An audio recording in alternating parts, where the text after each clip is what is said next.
extrêmement rassurant que de voir un grand pays comme le nôtre, capable de rassembler dans la maison, symbole du pouvoir politique, des hommes et des femmes, d'idées différentes, et capable, l'espace d'un instant, de se rassembler pour se présenter des vœux républicains, sans s'insulter, sans se manquer de respect.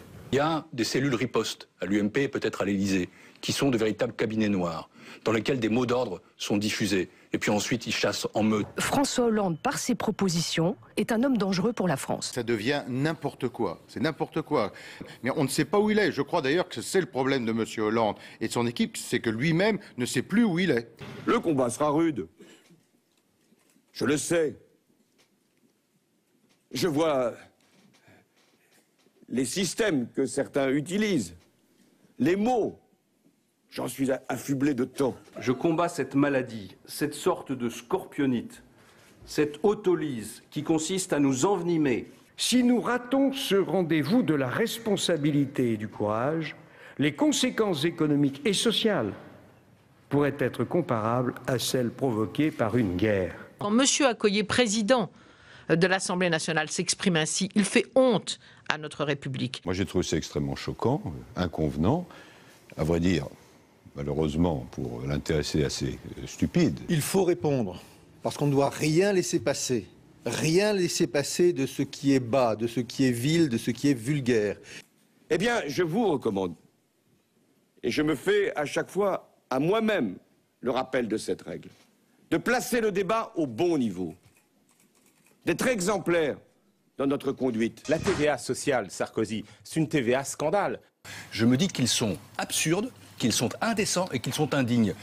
Nicolas Sarkozy joue une nouvelle fois le bluff et l'incohérence. Le quinquennat qui restera, me disait à Lillois hier soir au vœu à Lille, le quinquennat Fouquet.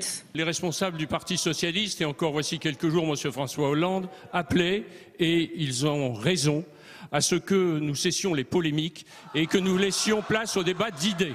Ils exigent légitimement un débat projet contre projet. Eh bien moi j'y suis prête, parfaitement prête.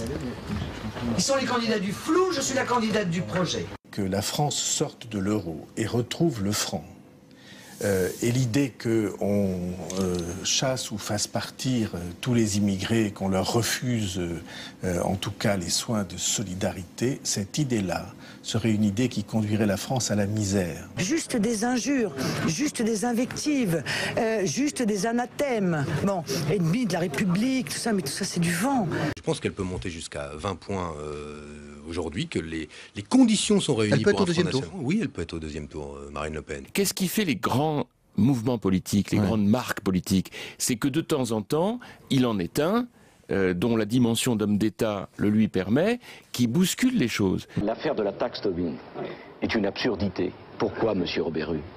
Parce que nous taxerons. Et aucun autre pays ne le fera. Ils n'ont pas de projet, ils lancent des mesurettes en l'air, on ne sait pas où est-ce qu'elles retombent. À peine ils les ont énoncées qu'ils les contredisent. Nous n'attendrons pas que tous les autres soient d'accord pour la mettre en œuvre. Nous la mettrons en œuvre parce que nous y croyons. Et moi j'en ai marre que le président de la République soit une girouette sur les questions fiscales. La spécialité sur les questions fiscales du président de la République, c'est le pipeau. Ce serait bien.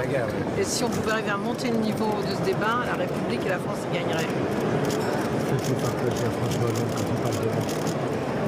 Je partage votre avis d'ailleurs. Mais s'il ne parle jamais de vous, comme Mme Morano, M. Accoyer parle de nous.